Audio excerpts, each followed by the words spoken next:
Today is the appearance day. Srila Bhaktivinod Thakur.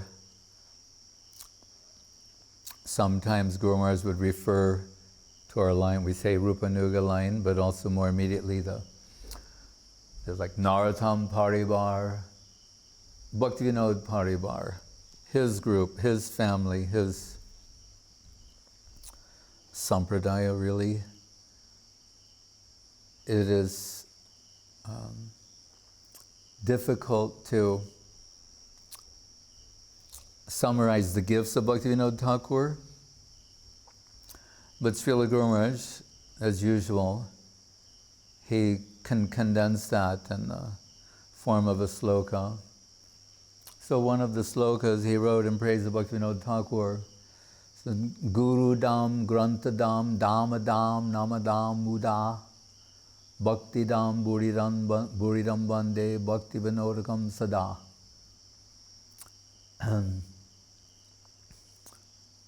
First he says, Guru, he gave us Guru. What does that mean? We think, no, Bhaktivinoda Thakur, he is Guru. But here it's saying, one of his gifts, Guru, means Srila Bhakti Siddhanta Saraswati Thakur. Srila Bhakti Siddhanta Saraswati Thakur was inclined for nirjan bhajan. Means to live a life of seclusion and go on with internal spiritual culture. It was Bhaktivinod, at Bhaktivinod's insistence, that he came out from that position. To do what? To distribute the wealth of Bhaktivinod Thakur. Which sometimes Guru Maharaj put it in the words, he said, how he described it, he said, Srila Bhakti Siddhanta Saraswati Thakur was attracted to descend in this world, being attracted to the wealth being generated by the affectionate, melted heart of Bhaktivinod Thakur. So Saraswati Thakur descended in his family, and Gurudev told us, as Bhaktivinod Thakur invited Jagannath Das Babaji Maharaj to verify Mayapur, in a similar way invited to verify the appearance of this divine child who appeared in Jagannath Puri, one of the peripheral deities in the Puri temples, Bimala Devi. So Bhaktivinoda Thakur named him Bimala Prasad. His children all like Lalita Prasad, Bimala Prasad, this Prasad, that the names he's giving to them. Guru Dam, Grantha Dam. All of our books we owe either directly to Bhaktivinoda Thakur by composing them, all the books and songs, or by reviving them in publication, as continued by Srila Saraswati Thakur, including the Chaitanya Charitamritam, Srimad Bhagavatam, and many others. But so many original works that are astonishing in their depth and comprehensiveness, that it gives one pause when we think of the sort of life Bhaktivinoda Thakur was showing in the world as someone who grew up when he was a child in school, showing his creative authorial abilities. He wrote some essay for like a school publication, but it was like from an atheistic point of view. So that they were disturbed or shocked. He could represent that position also. Just like Guru Maharaj said, if you're going to deal in an argument or counter-argument with the opposition, you should understand their position in a way as if you can embrace that as your own. Don't just try to defeat it. First understand how someone could think like that, how they could believe that. Then once you understand that, then you can dismantle that idea. So it's humorous that he wrote an essay, like from an atheistic point of view, and was chastised by the teachers. But he is also showing how one can come from that position to the full embrace of Krishna consciousness. That is also noteworthy. So he's showing himself as though he is a modern, educated Bengali gentleman of the 19th century. And unlike Saraswati Thakur, who is just always a brahmachari living in seclusion, and that Bhaktivinod Thakur was a district magistrate. He went to court every day as a judge, presiding over so many cases. And in Bengal, you can just imagine. And he had something like 12 or 14 children. Had to get his daughters married, do all the household obligations.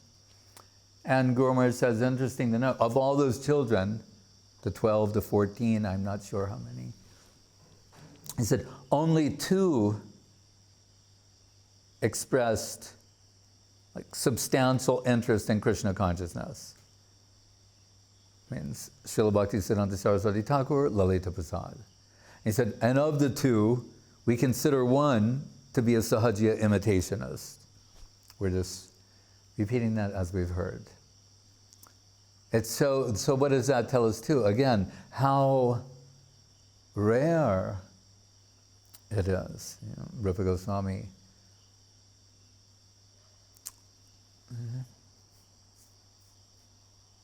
Kleshagni Subhada Moksha Lagutakrit Sandranand Visheshatma Shri Krishna Karshini Shasavani Kleshagni Subhada Moksha Sudurlabha means very rare.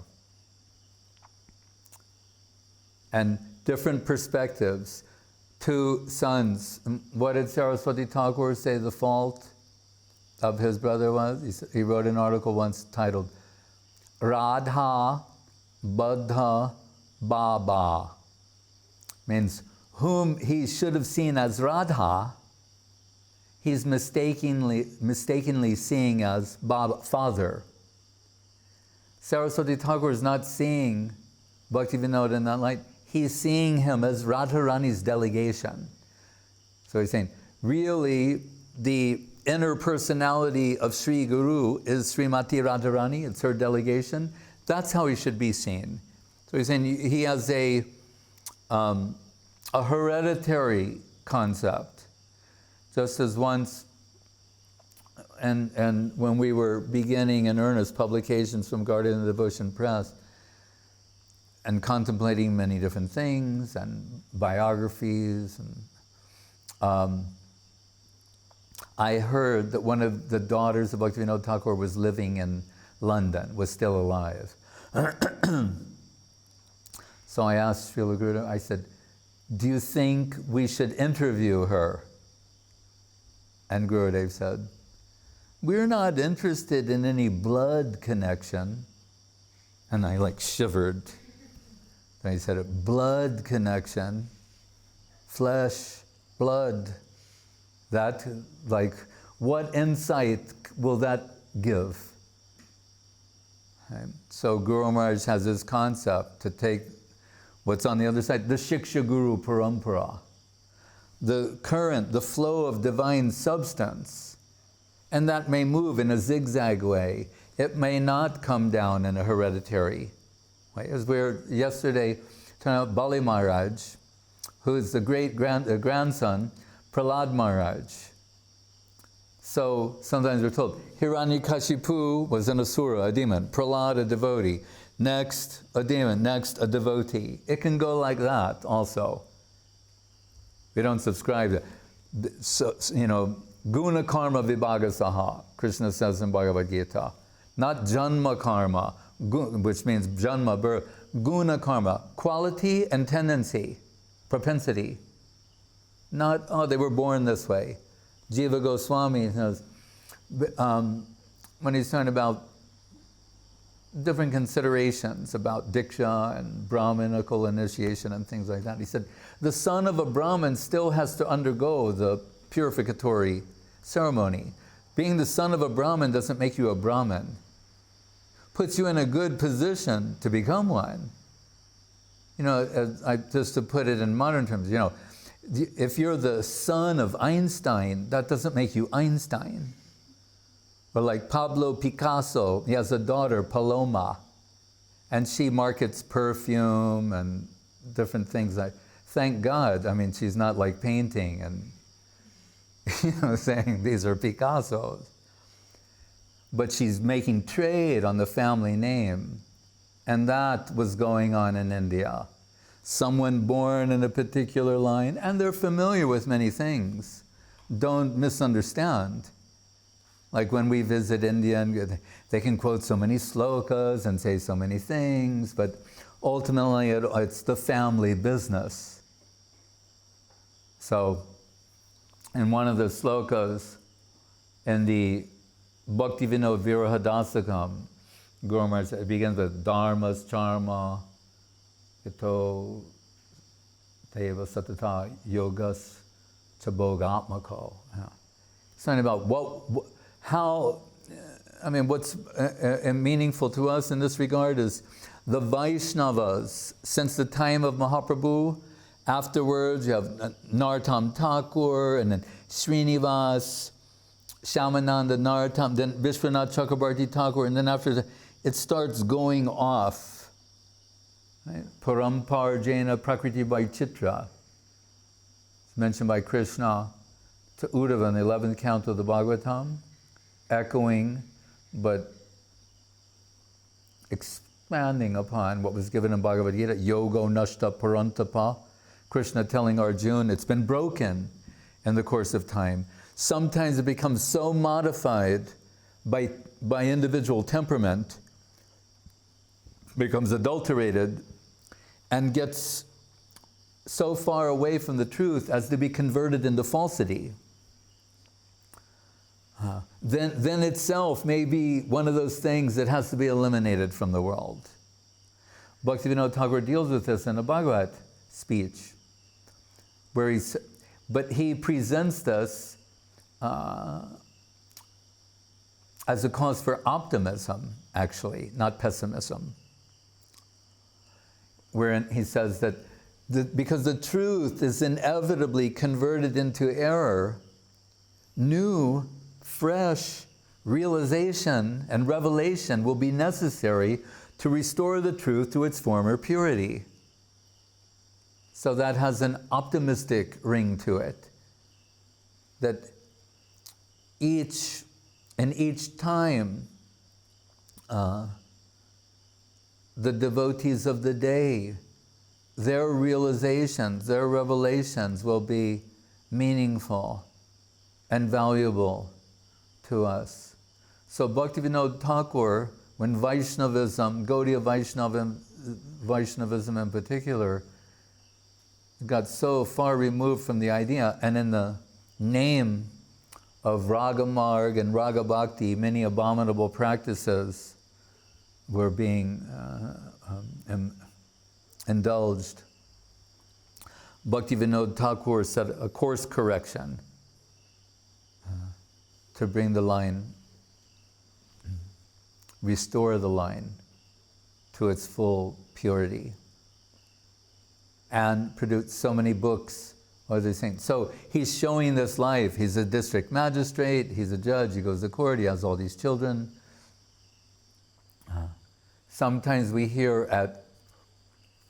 like in the evening, take little, like some chapatis and milk, then rest from 8 p.m. till midnight, those 4 hours. Then from midnight till sunrise, he's writing, chanting the holy name as the disciple of Saraswati Thakur, Parvat Maharaj, who lived nearby Swarupganj. He would hear sometimes 3 o'clock in the morning, Bhaktivinod Thakur taking the holy name of Krishna, and he said, sitting on his stone bench, like he has a stone bench outside his house, as is customary in that time. Right outside the front door on the porch is a little stone bench you can sit on. And he'd be chanting the holy name of Krishna, Hare Krishna, and he said as if he was crying off to his beloved in the distance, very earnestly and fervently, and like crying the holy name of Krishna. He would hear this in the morning because he lived in that area. And what sort of Guradam, Grantadam, Goradam. While he's sitting there chanting, he noticed every day around 4:30 or so, there's a breeze that comes by and it's going in a particular direction. And he's meditating on that. He thinks, the breeze coming from a place called Nrsimhapoli, that is an ancient deity of Nrsimhadev. Breeze coming by there, and it's going to Mayapur, as he discovered, the birthplace of Mahaprabhu, with ancient maps. When he was transferred there, he asked for government service to that area. Then he consulted the ancient maps, and it had this M-Y-A-P-U-R, my, because the English are Mayapur. And he looked in that area, and the local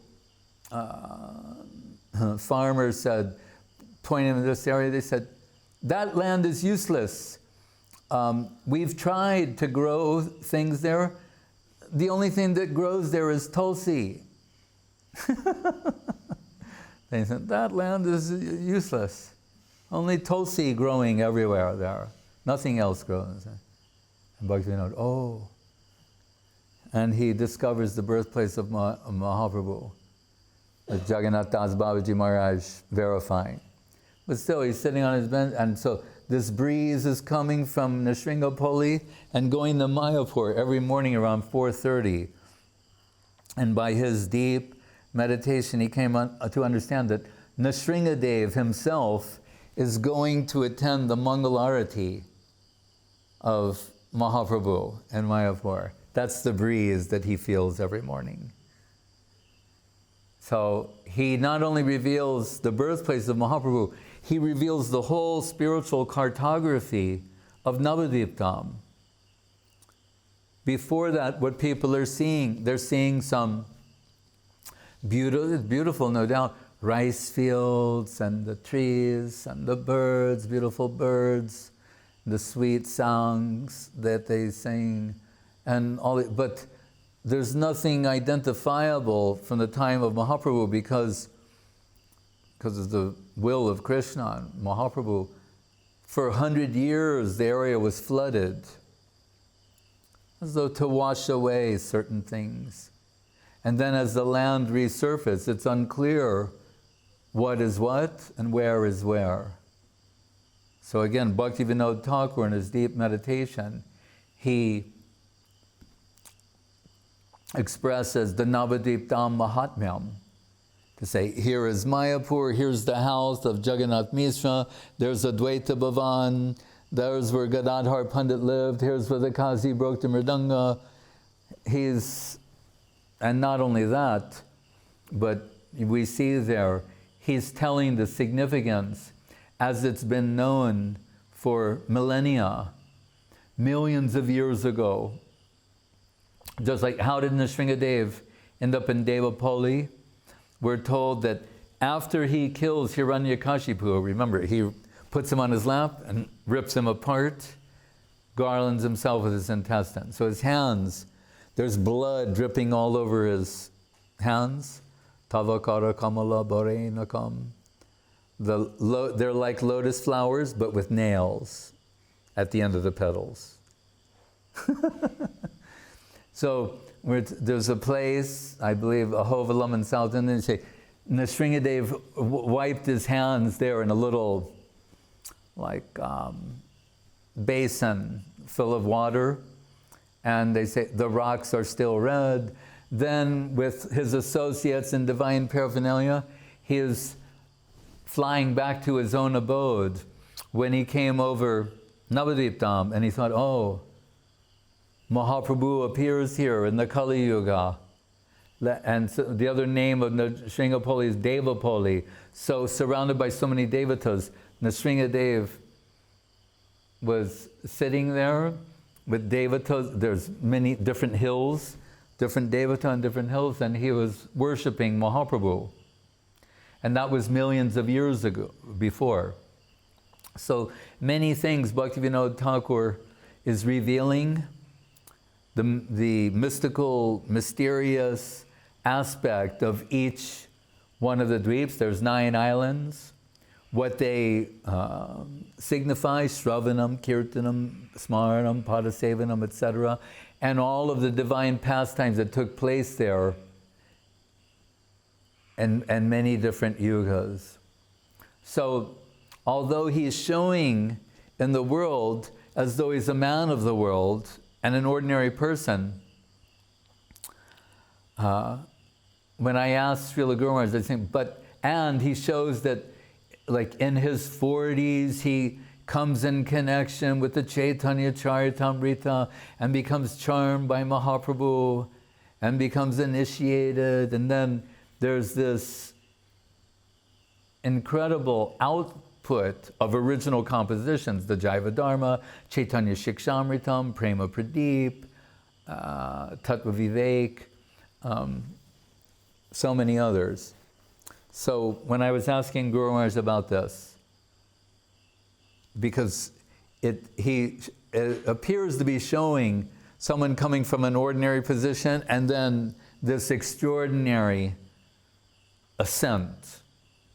And Guru Maharaj said, yes, when we consider the magnitude of Bhaktivinod Thakur's contributions, we can only conclude that he's not a practitioner, but one who descended from that plane to distribute something, right?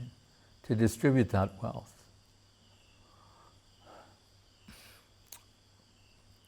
Now, Gurudam, Grantadam, Gauradam, Namadam, Buddha, and the holy name of Krishna. When Bhaktivinod Thakur retired from government service, and he had one assistant, this Krishnadas, looking after him. Toward the end of his life, he was withdrawing from the external world and only living in the spiritual interior world. So much absorbed was he that we're told sometimes he forgot to clothe himself.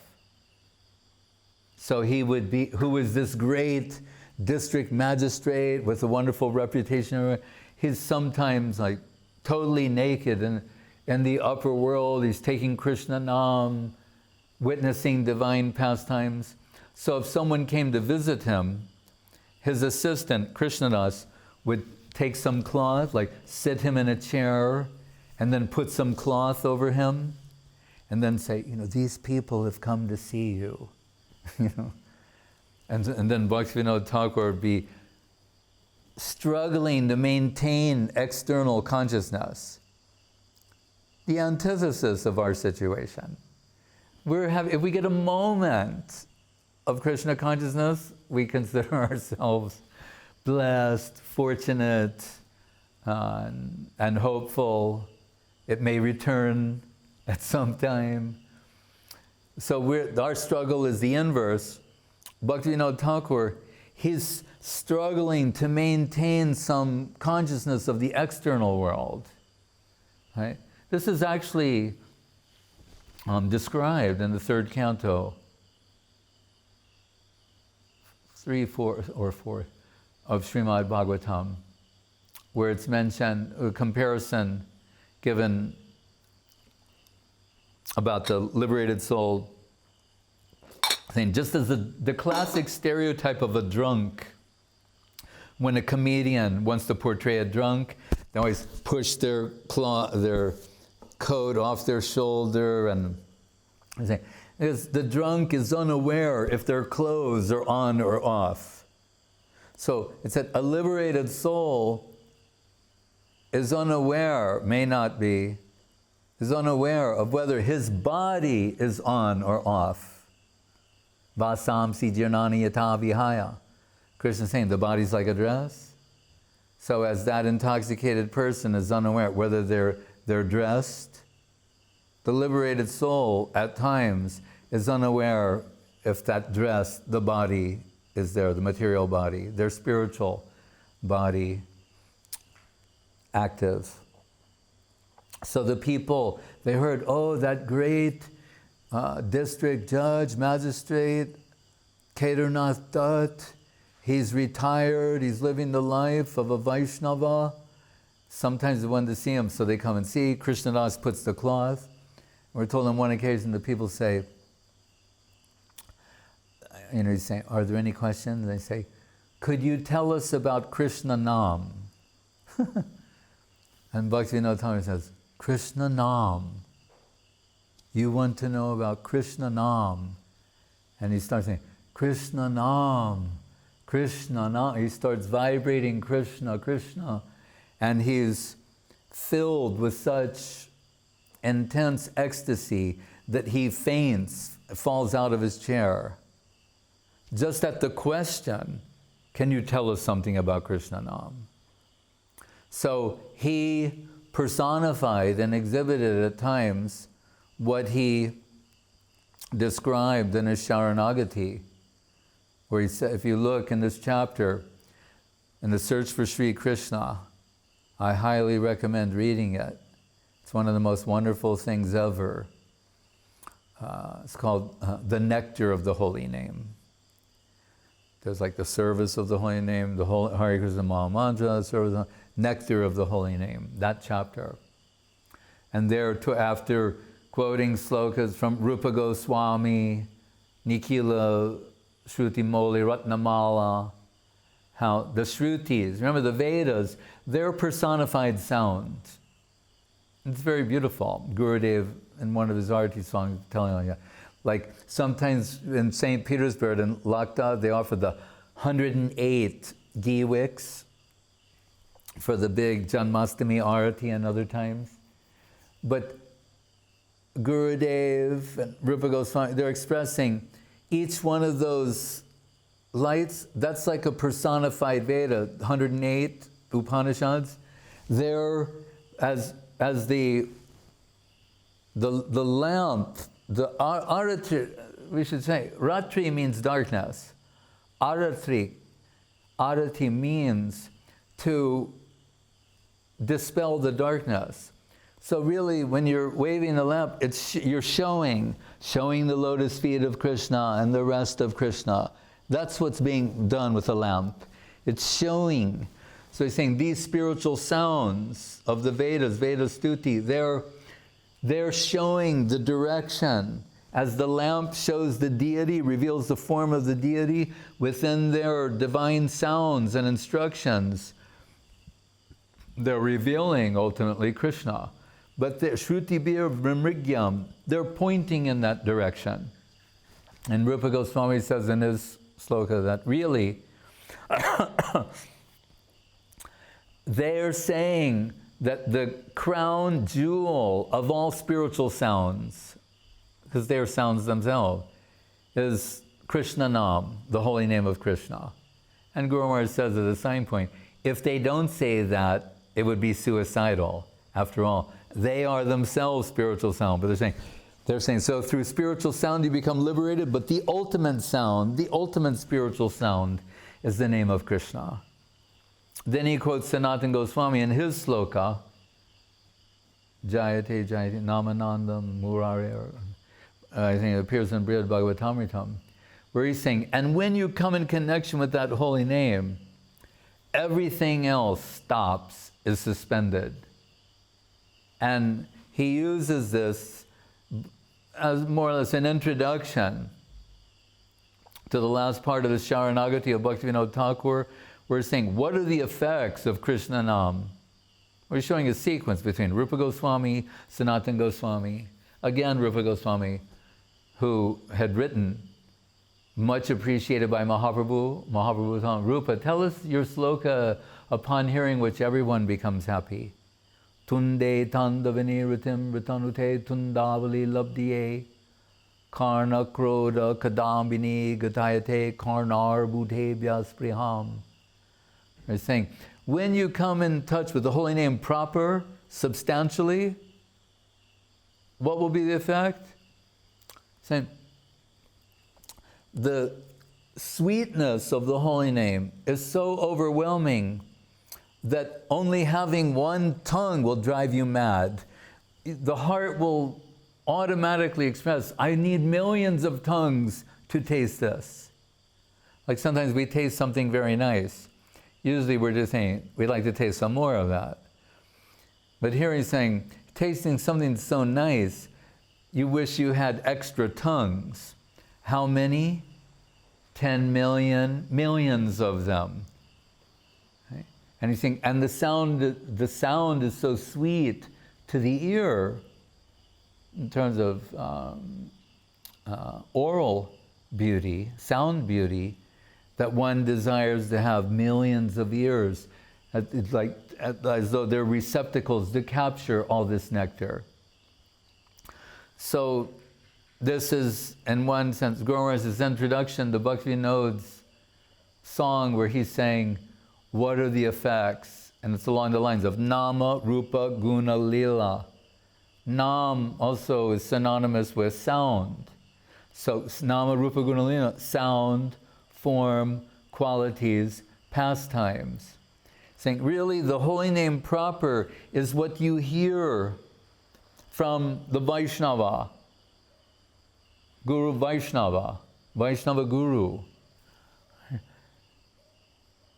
Often it is thought in a neophyte stage, or the beginning practitioner, they think, they're under the impression that I will make this sound over and over again, and I will concentrate on hearing this sound, and that will purify me. But in that case, you're the source of that sound. So you're going to make the best sound you can, and with your tongue, and hear it the best you can with your ears, mind, and intellect. But Guru Maharaj said, that's not what Bhaktivinod Thakur is saying. And Bhaktivinod Thakur is also responsible for the Prema Vibharta of Jagadananda Pandit, wherein it says, Namakar Bahiroi Bhatanama Kabunoi. The holy name is never the literal representation of it. It's not literally what is heard, vibrated by the tongue and the voice box, heard by the ear. He doesn't say, well, sometimes it is, sometimes it isn't. He says, Kabunoi. Never. That's not what it is. But Vaikuntha Nama Grahanam. It must be spiritually descending sound, spiritual sound. Spiritual means descending, not going from down to up, a product of the intellect, mind, and senses, but descending from the spiritual world and influencing, putting the intellect, mind, and senses, body under the influence of the divine. And actually it's a profound subject. It's dealt with in the 87th chapter of the 10th canto of Srimad Bhagavatam, Veda Stuti, back to those personified Vedas. Because Purikit Maharaj makes the observation that actually, if the Vedas are they're sounds, and we make these sounds with our tongue, our voice box, we hear with our ears, how can that be divine? And so it ends this important question. So it's from down to up or up to down. It's descending.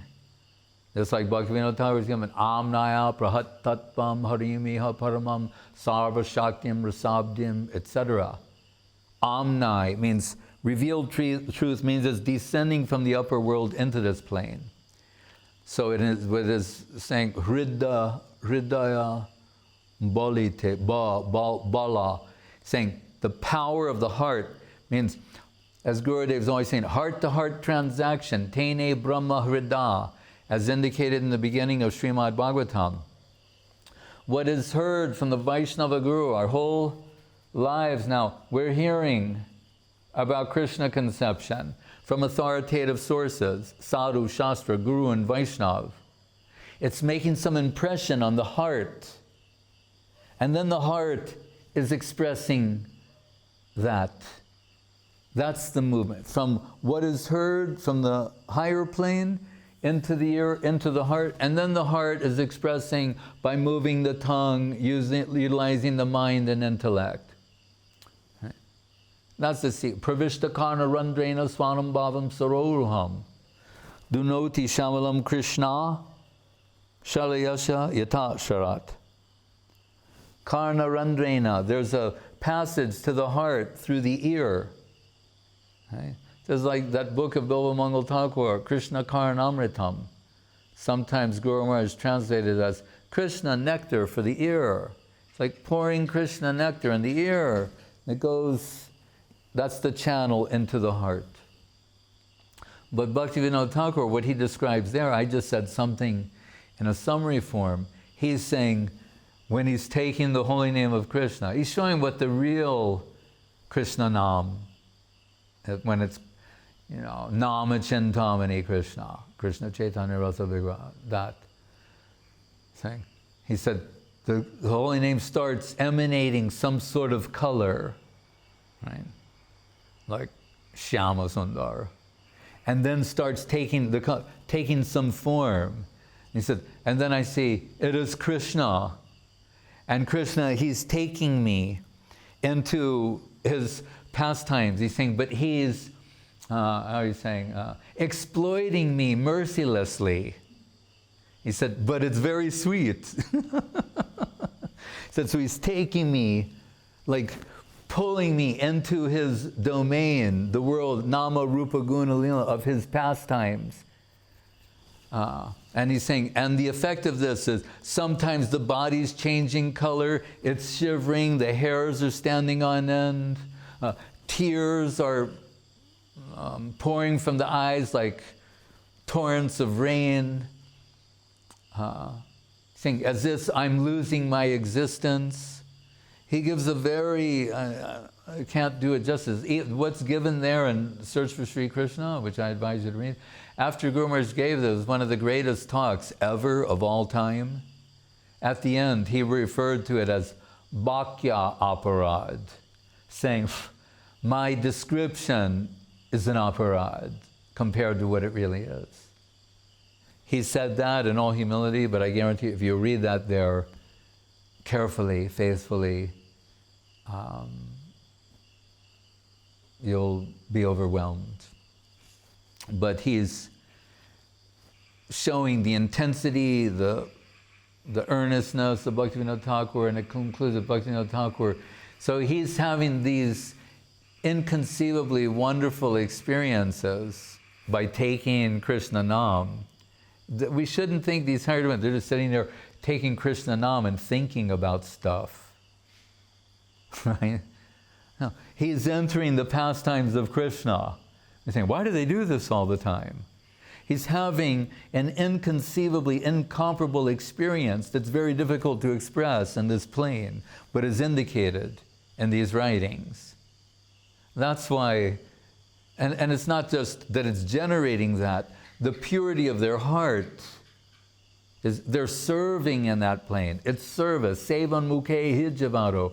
When it's a service, a current of service, not to see what you can get from Krishna or how we can exploit Krishna to our own advantage or our base purpose. No, but when the holy name is surcharged with a serving current, well, where are they taken? Into the Sevamayoyam Loka, the service world, which is not a fantasy. It's not wish fulfillment. Right? It's not when neophytes voyeuristically envision themselves as super servitors. There's nothing there. It's air bhajan. There's no substance to that. But for those of the caliber of Bhaktivinoda Thakur, right? As we're told, when he concludes the Bhagavat Arka Marichimala, which is what it's, if we take, mentioned in the Bhagavatam, after Krishna withdraws from the world and returns to his own abode, the world is plunged into the darkness of the Kali Yuga. And so he's saying, what do we do now? Or, and then it says, Krishna swadamo bhagate dharma jnani dubiksaha kalo nashta drishamesha puranarko dunoditaha. Saying, in the Kali Yuga, the Bhagavatam's risen like the sun to give illumination and direction. So the Bhagavatam is 18,000 slokas, 16,000 extent. So Bhaktivinod Thakur, he took 1,000 of these slokas from the Bhagavatam and presented them in the Bhagavat Arka Marichimala, like a garland of 1,000, out of those, the 18,000 rayed Bhagavatam sun, 1,000 such made into a garland. And there's some significance to the collection structure in it. But at the end, he concludes, he's saying, I am hesitating to say how it is I came to produce this work. Because if I say that, it will be borderline, it will be arrogance. But if I don't say it, I feel maybe I will be offensive to my guru by not expressing my gratitude. Saying, but one day, he's deeply in the Bhagavat world, in the Srimad Bhagavatam world. And as I say, remember, he's not merely reading and hearing, it's participation, we can say. He's the right-hand personal attendant of Mahaprabhu, Swarup Damodar, came to him. So Swarup Damodar comes to Bhaktivinod Thakur and says, you should take 1,000 slokas from the Srimad Bhagavatam and present them in a particular way. And he mentions the first 3 slokas in terms of Sambandha, Avideya, Prayojan. The Janmadhyasya Yataha sloka, Dharma Projita Kaitavotra, Avideya, Sambandha, Avideya, and Nigama Kalpatror Galitam Palam Shukamukharam Rita Dravasamyatam Pibata Bhagavatam Rasamalayam Muhurahu Rasika Bhuvibavukaha. Prayojan. Prayojan can also mean the fruit. But saying, the tree of you can't taste the tree, right? We don't generally taste the tree. Or the branches. But what is tasteful is the fruit from the tree. So the Bhagavatam commentator said, there's Vedas, that's the tree. Vedanta is the flower from that tree. And I would say we don't taste the flowers, except I'm speaking to so many Russian people. And they drink compote, which is a drink made from flowers often, things collected from the forest. But with that exception, generally we're not tasting the flowers. So, but there's some aroma there that's appreciable. And that's Vedanta is the flower of the tree of Veda. But the flower really is the precedes. We can understand from the flower that the fruit will be coming, and the flower gives way to the fruit. So the fruit of the tree of Vedic literature is the Srimad Bhagavatam, which culminates in the Madhura Rasa pastimes of Krishna in the 10th canto with Srimati Radharani and Brajagopis. Yadamya Mahima Sri Bhagavatam Katayam Pratipadam Anubhutam Apyala Davideya Tadakila Rasamurti Shamalila Avalambam Madhura Rasa Di Sri Radha Parapadmam Prapadye. It's the Krishna book, the book of Krishna. But Guru Maharaj saying, but really at every step of the way, it's taking in the direction of the holy lotus feet of Srimati Radharani and Radha Dasyam. Bhaktidam Buridam Bande, and that's the gift of Bhaktivinod Thakur as well. Oh, so he said, so Swarup Damodar told him to do this. Right. Personally appeared to Bhaktivinod Thakur and gave him this instruction. So who is Bhaktivinod Thakur? So Srila Guru Maharaj, Bhaktivinod Thakur, he produced all the wealth of the Krishna consciousness movement. But as we said, needed an agent of distribution, a distributor.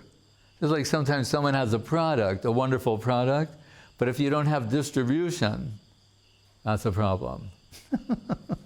So he has the most wonderful product beyond what we can imagine that needs an agent of distribution.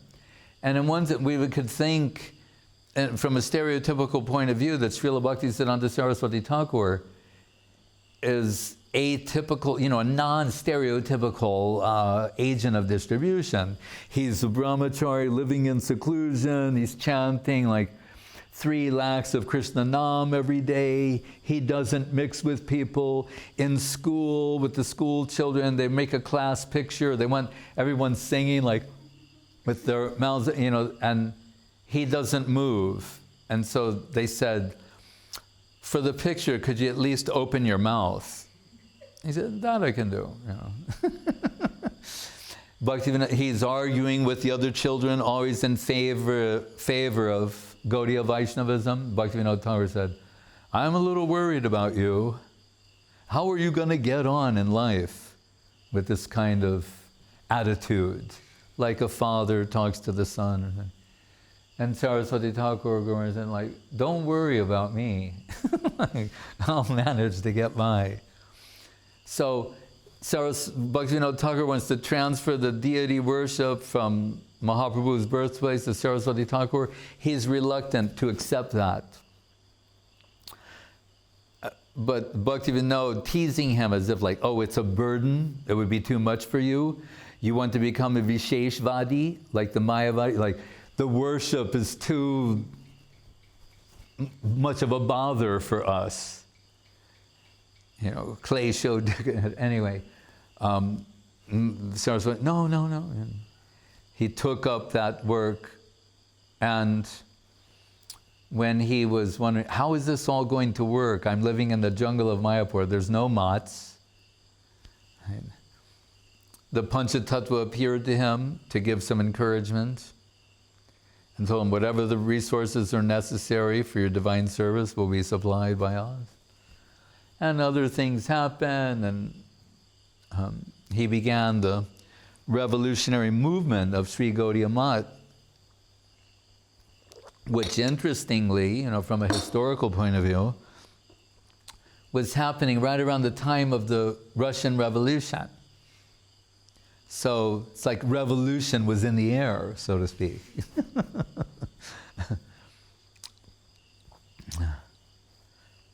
Like, and the boat in Aurora, that boat is still there, in St. Petersburg.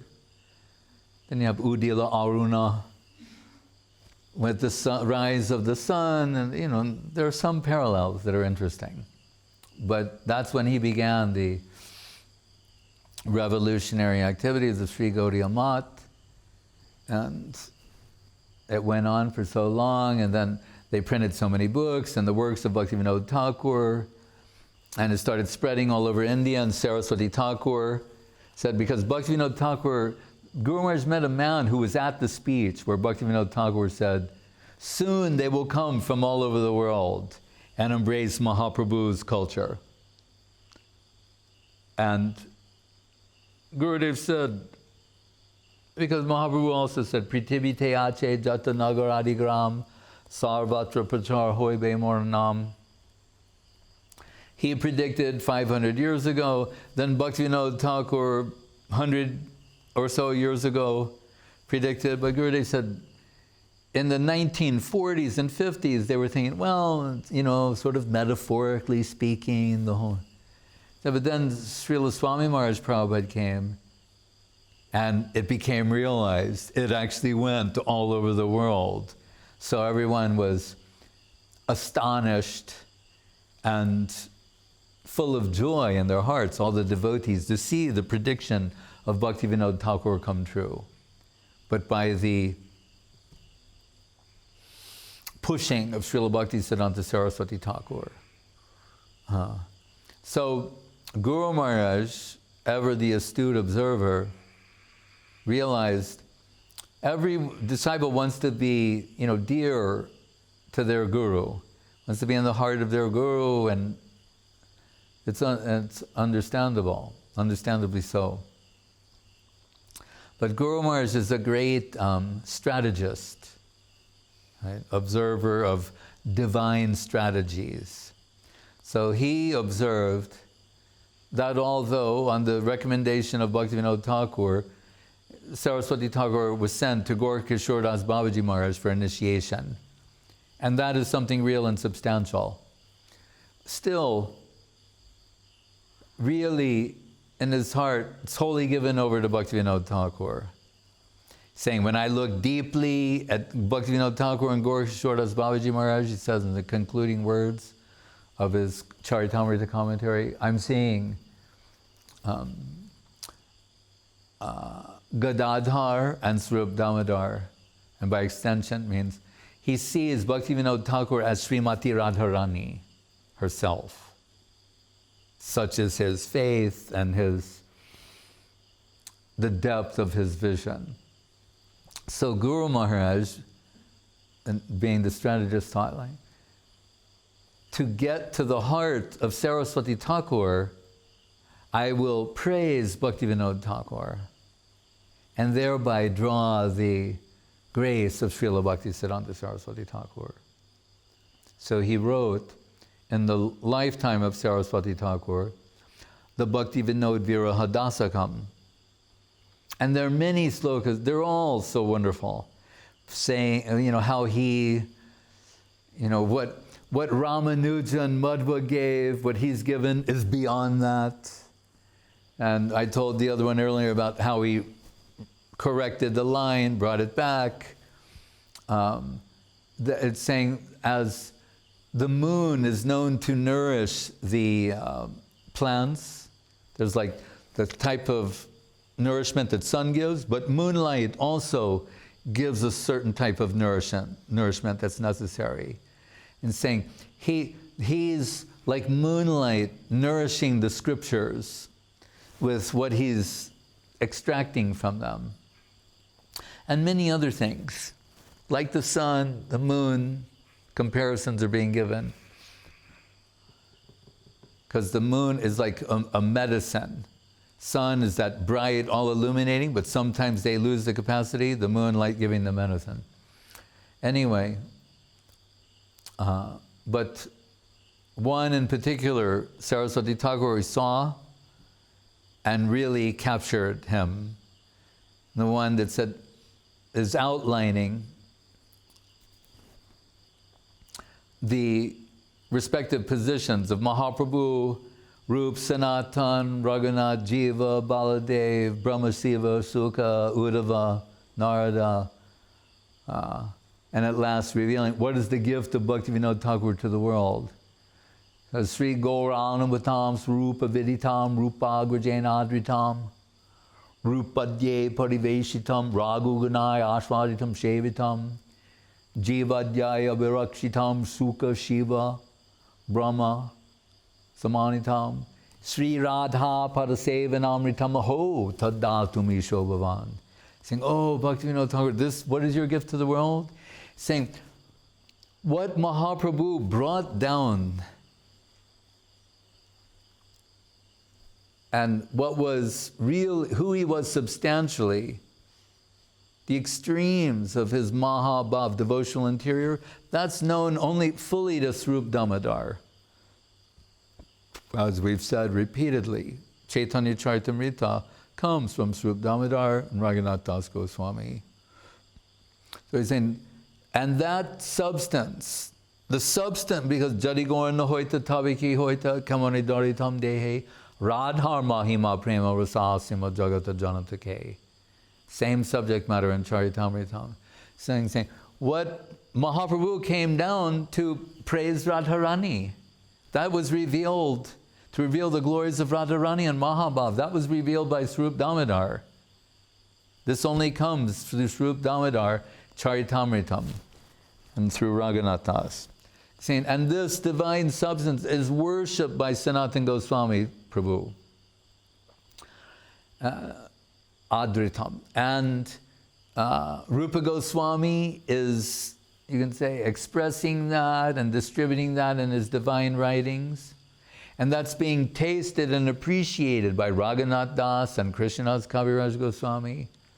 And by their relishing this and tasting it, it's becoming enhanced in the process. Then Jiva Goswami, as we told yesterday, like Bhakti Rakak, Jiva Dev, Abhirakshitam, he's protecting it from adulteration, modification, imitation, and from those who would challenge its legitimacy, authenticity, or shastric pramanic evidence, like Jiva and Baladev, and then Sukha, Shiva, Brahma, Uddhava. They want a drop of this divine substance. So what is it? Saying, Sri Radha Padasevanamritam Maho Tadatumi Shobhavan Bhaktidam Buridam Bande. What is Bhaktivinoda Thakur's gift to the world? Radha Dasyam. That is the ultimate message of the Bhagavatam. It's what Mahaprabhu came to broadcast in the world, what's being passed down in the Rupa Nuga line. It's the current of the Rupa Nuga line, the Sevan Mukhe Hijivadu Shaima, that current that brings illumination to everything, that makes everything meaningful and substantial. Ashabare Amrita Sindhamayi Katanchit.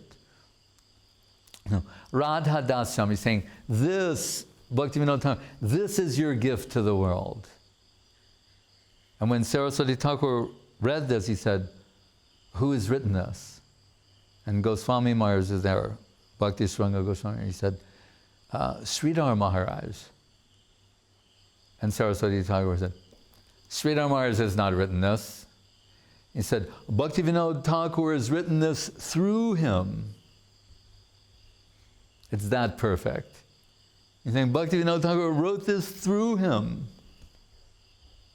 Everything there perfectly expressed. And that's when he said, and now I'm confident what I came to give, someone received it.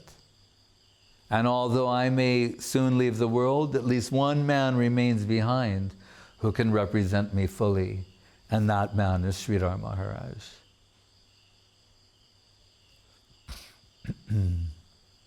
The current of Bhaktivinoda Thakur we understand by the grace of Srila Guru Maharaj and by extension Srila Gurudev.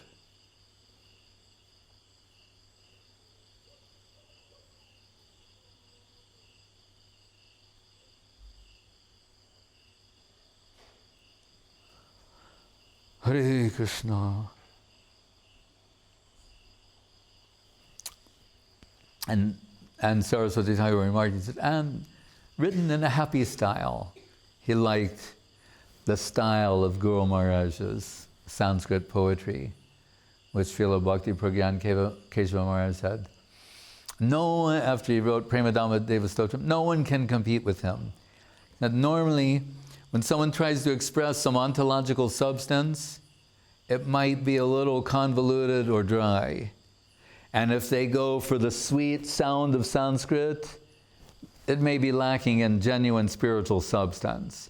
He said, but what we find in the writings of Srila Sridhar Maharaj is the perfect combination of the highest ontological substance and the sweetest poetic expression. So Saraswati Thakur said, happy style. And that way, and so what I want to say is, lest we think that so, But isn't he jumping over his own guru by this prayer to Bhaktivinoda Thakur? Now then you need that's next to the last verse. The next verse is the conclusion. He says, so once he's given all this praise to Bhaktivinoda Thakur and identified what his real gift is to the world, he said, then what is my prayer to you, Bhaktivinoda Thakur? That you will grant me the grace to be one of the servants of your dear Dvaita Das, Srila Bhakti Siddhanta Saraswati Thakur. That's my prayer to you. I'm not trying to approach you directly by jumping over my guru, bypassing my guru. No, my prayer to you is you're so gracious, noble, and wonderful. If you'd bless me that I can become one of the servants of my Guru Dev, who's your dear Dvaita Das, beloved Srila Bhakti Siddhanta Saraswati Thakur. And that way, it becomes perfect. It was perfect up to that point, but that's just the most perfect ending to the most perfect prayer. Jai Srila Bhaktivinoda Thakur, Avirbhav Mahamahotavatiti Ki Jai.